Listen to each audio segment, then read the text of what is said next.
এক হারবাত ৩৪ বছর ধরে যে সিপিএম এর লাল সন্ত্রাস লুট করেছে, আজকে তৃণমূল কংগ্রেসে এসে পুরনো তৃণমূল কংগ্রেসদের উপরে আক্রমণ করছে। আপনারা জানেন আমি ভাঙড়ের ছেলে।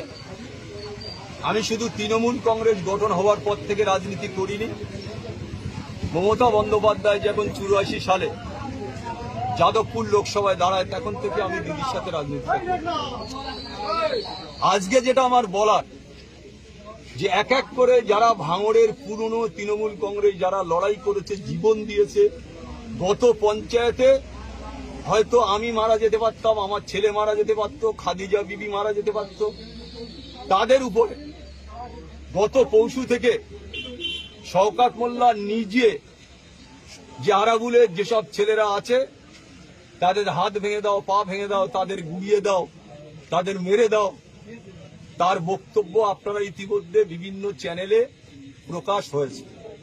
আমি শুধু আজকে একটা কথা অনুরোধ রাখবো মাননীয় মুখ্যমন্ত্রীর কাছে, যে আমরা এই দলটা করব কি করব না। আমরা তৃণমূল কংগ্রেস করতে গিয়ে সিপিএম এর কাছে রক্ত ঝরেছে, আমাদের অন্য দলের কাছে আমরা মার খেয়েছি।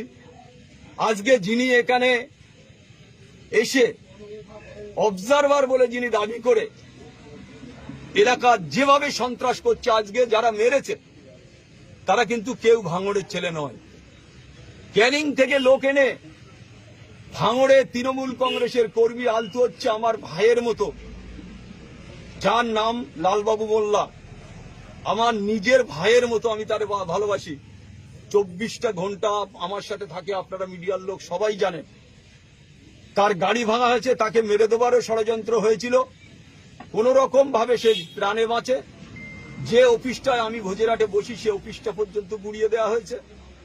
সমস্তটা সিসিটিভি ক্যামেরা থাকার পরেও তারা সমস্ত সবাই মুখ বেঁধে এই গাড়ি ভাঙচুর করে, পার্টি অফিস ভাঙচুর করে। কি কারণে হামলা? আপনারা দেখেছেন হামলা কি কারণে। আরাবুল ইসলামের গোষ্ঠী করে, ফেসবুকে কোন ছবি ছাড়ে আরাবুল ইসলামের, সেটা হচ্ছে কারণ।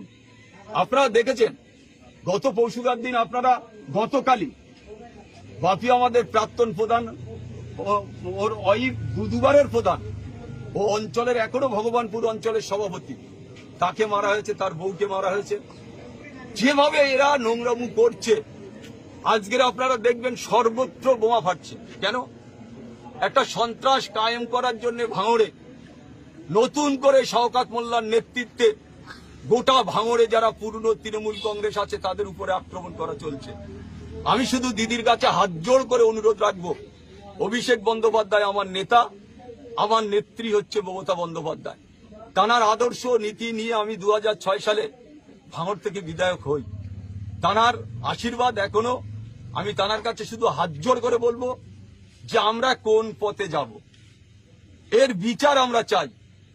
এই অন্যায়ভাবে রাত দুপুরে তৃণমূল কংগ্রেসের কর্মীদের উপরে আক্রমণ গত 3 দিন ধরে ভাঙড়ের মাটিতে এক হারবাত ৩৪ বছর ধরে যে সিপিএম এর লাল সন্ত্রাস লুট করেছে, আজকে তৃণমূল কংগ্রেসে এসে পুরনো তৃণমূল কংগ্রেসদের উপরে আক্রমণ করছে।